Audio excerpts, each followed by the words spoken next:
A series of presentations and question and answer sessions regarding the Blue Line light rail extension kicked off this week, with the first one in Brooklyn Park.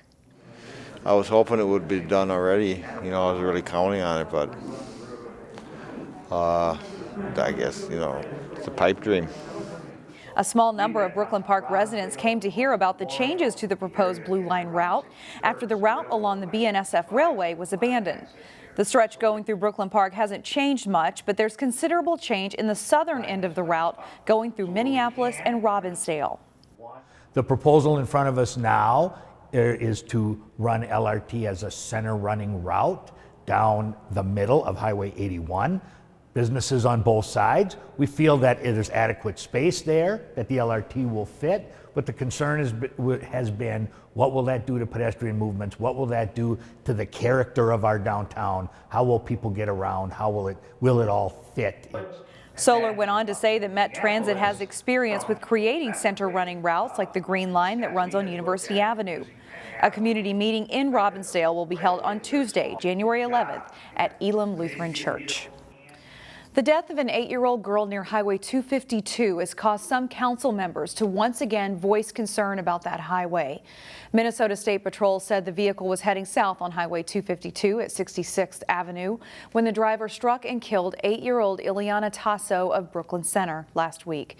MnDOT says the road is in need of improvements and repairs and sees a high number of traffic crashes. They are currently studying how a potential construction project could affect the neighborhoods surrounding 252. Brooklyn Park City Council members say something needs to be done.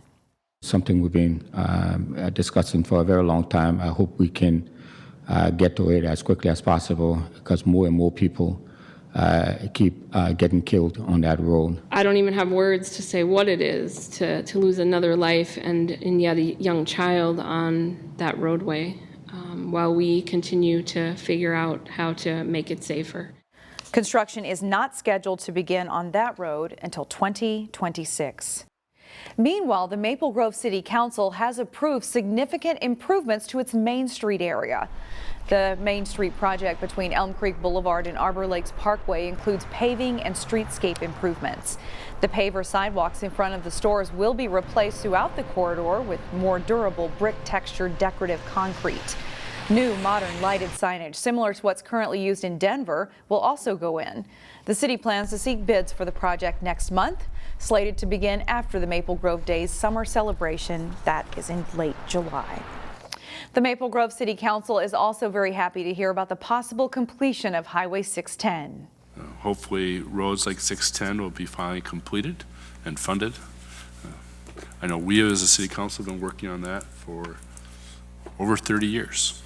And I think our hope is that maybe at last, this year, we might have the money to do it. We'll see. MnDOT recently announced it would be funding the westbound Highway 610 to eastbound I-94 ramp in Maple Grove.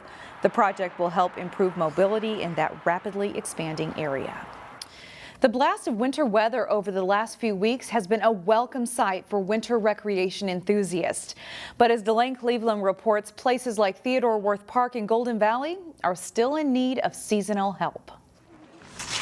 It's a gem. Winter in Minnesota is not for the faint of heart.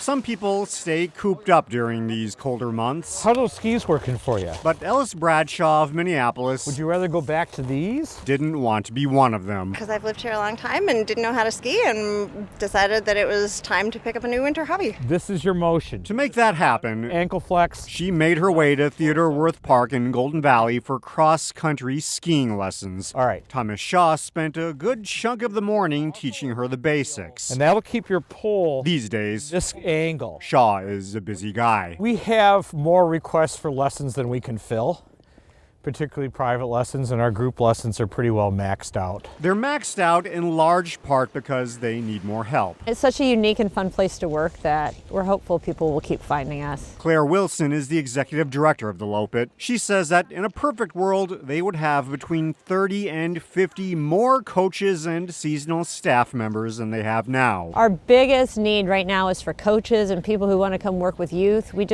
have just as many kids on our waiting list as we have in our program. games. Unglue your elbows from your sides. The ideal candidate would be someone who enjoys working in this outdoor environment and loves interacting with people. When we go up this little slope, Shaw's been a coach for 25 years, and he encourages others to join him. it's a very flexible job, and if you're already a skier, it's a great way to improve your own skiing skills.